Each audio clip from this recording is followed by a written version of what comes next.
Hello everyone, आज हम logical connectives और इसके अलग अलग टाइप्स को समझेंगे। ठीक है, तो लॉजिकल कनेक्टिव्स क्या होते हैं?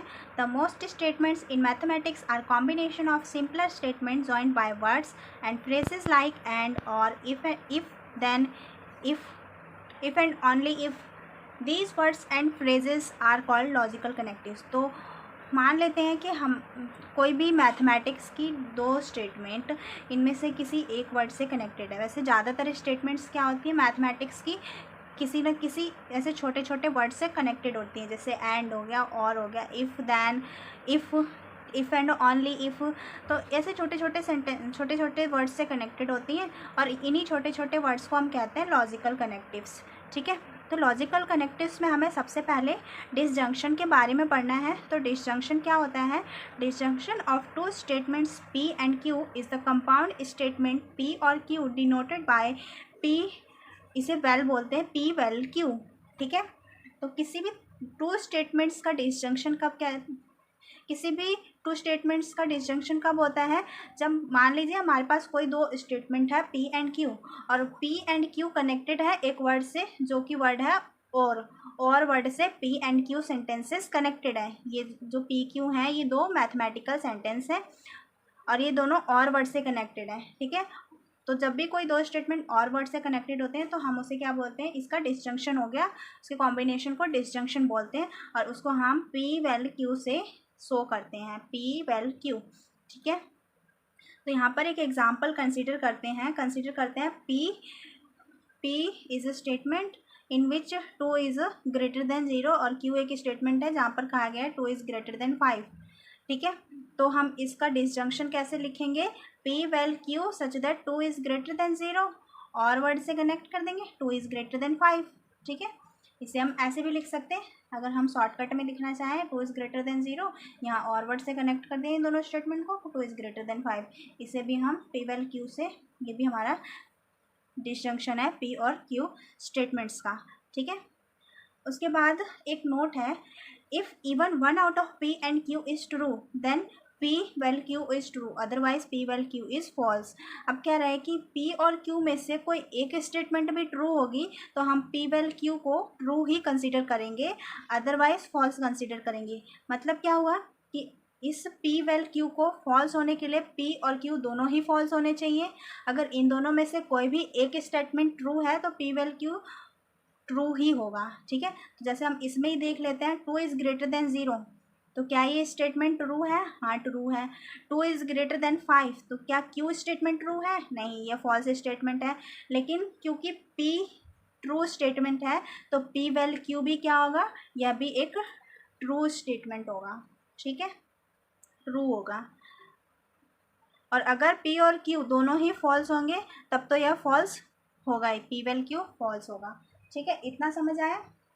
उसके बाद एक एग्जाम्पल कंसिडर करते हैं, d by d t of t cube plus 7t is equal to 3t² plus 7 for all t belongs to real numbers and 3 plus 5 is equal to 2। Is it true और false? अब हमें बताना है क्या यह true है या false है।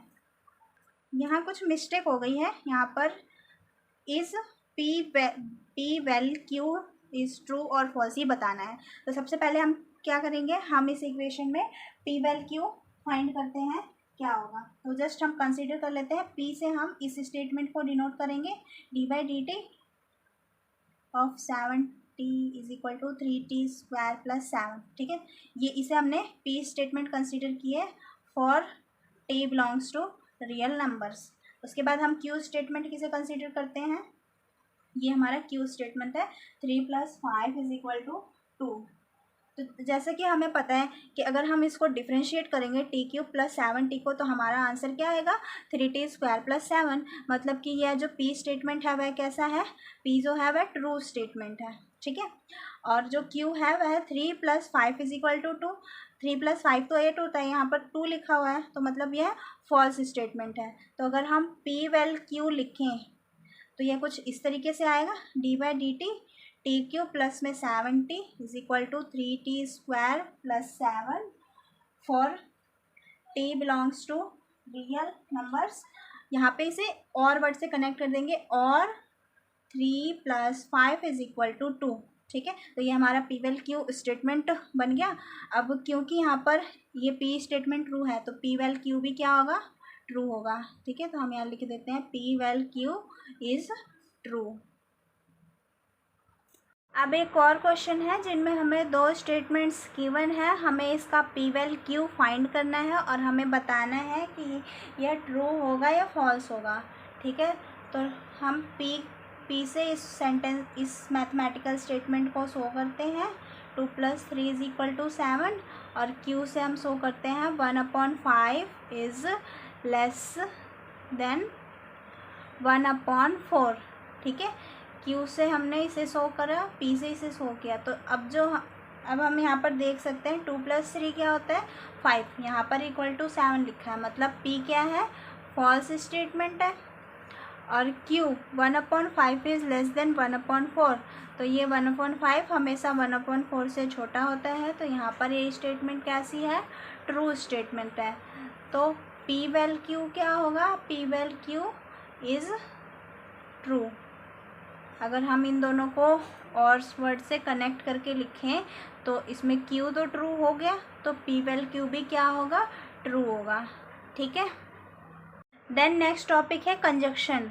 तो कंजक्शन क्या होता है, let P and Q be two statements, the compound statement P and Q is called the conjunction of the two statement P and Q and it is denoted by this one. ठीक है, यहाँ पर ये P है, इसे हमें नहीं पता हम क्या कहते हैं, तो हम इसे यहाँ पर कंजक्शन ही बोलेंगे। और ये Q, P कंजक्शन Q से डिनोट करते हैं। ठीक है, लेट P एंड Q, जब भी कोई दो स्टेटमेंट P और Q, जब ये दोनों स्टेटमेंट एंड वर्ड से कनेक्टेड होते हैं, एंड वर्ड से, जब हम इसे कंजक्शन ऑफ टू स्टेटमेंट्स कहते हैं। ठीक है, और after connected with and word these two statements, ये दोनों स्टेटमेंट्स कंबाइन हो जाएगी और कंबाइन होने के बाद इसे हम कंपाउंड स्टेटमेंट कहते हैं। जब भी दो स्टेटमेंट्स किसी स्मॉल वर्ड से कनेक्टेड हो जाती हैं तब हम उसे कंपाउंड स्टेटमेंट कहते हैं। जैसे यहाँ पर एंड से कनेक्ट हो गई, डिसजंक्शन में और से कनेक्ट हुई थी, तो वहाँ पर हम इससे कनेक्ट होने के बाद जो स्टेटमेंट बनेगी उसे हम कंपाउंड स्टेटमेंट कहते हैं। ठीक है, तो जब भी P and Q and word से कनेक्टेड होते हैं तो हम इसे कुछ इस तरीके से डिनोट करते हैं। एग्जाम्पल के लिए यहाँ पर हम कंसीडर कर लेते हैं P जो स्टेटमेंट है हमारी 2 + 1 = 3 है एंड Q सच दैट 3 = 5। ठीक है, अब हम इसका P कंजक्शन Q फाइंड करेंगे, तो P कंजक्शन Q 2 + 1 = 3 एंड 3 = 5। यहाँ पे हमने एंड वर्ड से इन दोनों स्टेटमेंट्स को कनेक्ट कर दिया, तो यही हमारा P कंजक्शन Q है। ठीक है, उसके बाद इसमें नोट है, if even one out of P and Q is false then P conjunction Q is also false, otherwise P conjunction Q is true। Last वाले डिसजंक्शन में क्या हुआ था कि जब भी P और Q में से कोई भी एक स्टेटमेंट ट्रू होती थी तो हमारा जो P वेल Q था वह भी ट्रू होता था, लेकिन इसमें उसका अपोजिट है। अगर P और Q में से कोई एक स्टेटमेंट भी फॉल्स होगी तो हमारा जो P कंजक्शन Q है वह फॉल्स ही होगा। और P कंजक्शन Q को ट्रू होने के लिए दोनों ही स्टेटमेंट P एंड Q दोनों को ही ट्रू होना पड़ेगा। ठीक है,